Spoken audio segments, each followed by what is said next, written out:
Hello and welcome to On the Frontline.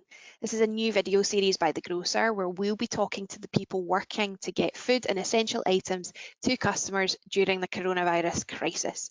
My name is Ellis Hawthorne. I'm digital and social editor at the Grocer, and today I'll be talking to Chris Forbes. Chris is co-founder of the Cheeky Panda. It's a toilet tissue and paper products brand. It's got listings in the major malts and it also has a direct online business. Chris has a unique perspective on what actually happened behind the scenes when customers took to the supermarket and started swiping rolls upon rolls of toilet paper into their trolleys, and he's going to share some of that insight with us today.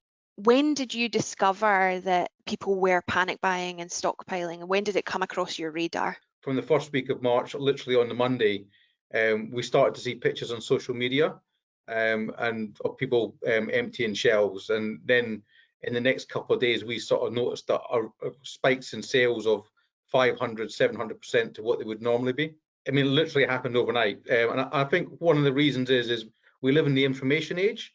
And because people see, you'll always have early adopters that will start clearing shelves, and then you then have rational people that will then start to say, well, I don't really want to miss out on my essentials.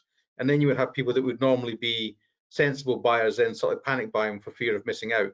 There was 10% of people stockpiled, and then what that did is that created a trigger, and then that then led to the panic buying. Did you see this in any other countries, or did you have any idea that this would happen? Even though that Italy had sort of gone into lockdown, we weren't spotting those sort of buying trends happening there. So it was really, and even though other countries were looking at sort of going into lockdown, it was really the UK that started the panic buying off, and then laterally, then other countries started to follow the panic buying, and then once we started doing it, then France started to do it, and Germany started to do it, and other countries started to do it.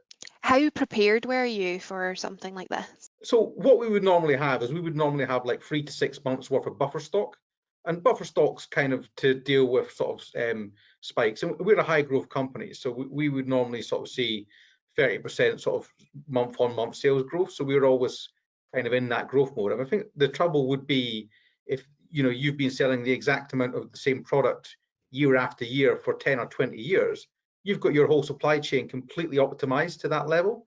And then that's a bigger problem. Yeah, and what was the reaction like in your business when people started to pick up on the stockpiling? Certainly a degree of what's happening, and how do we deal with it, and how do we make sure we can ensure continual supplies. I mean, we've had record sales months on the back of it, so from a business point of view, it's been good, but we also recognize the wider impacts in society. So while we're happy with the performance of our business, we're also very conscious that not everyone's doing very well at the moment.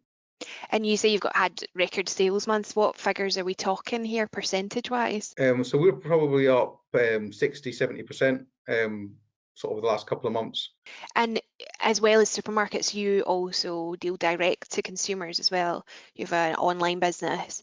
What has activity been like there? But that's quadrupled in terms of its volume. So we would normally do like sort of 10,000 units a month, and that suddenly shot up to 40,000 units a month. And it'll be really interesting to see how much of that is retained when things go back to fully normal, whether a percentage of people like the convenience of buying on a subscription, or whether people just want to go back and pick it up from the supermarkets. There's only so much toilet paper people can buy, Are you expecting to see a dip in sales anytime soon?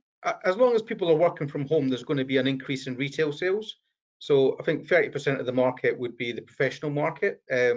Now, the professional market is probably operating at more like 5%. So 25% of tissue that would normally be used in the office is now getting consumed at home.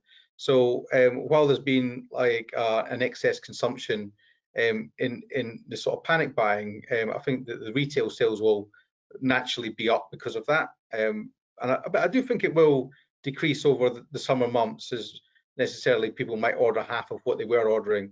But I think that on other products like our handy wipes, for example, or our pocket tissues, where people are a lot more conscious about hygiene, that category will just naturally increase.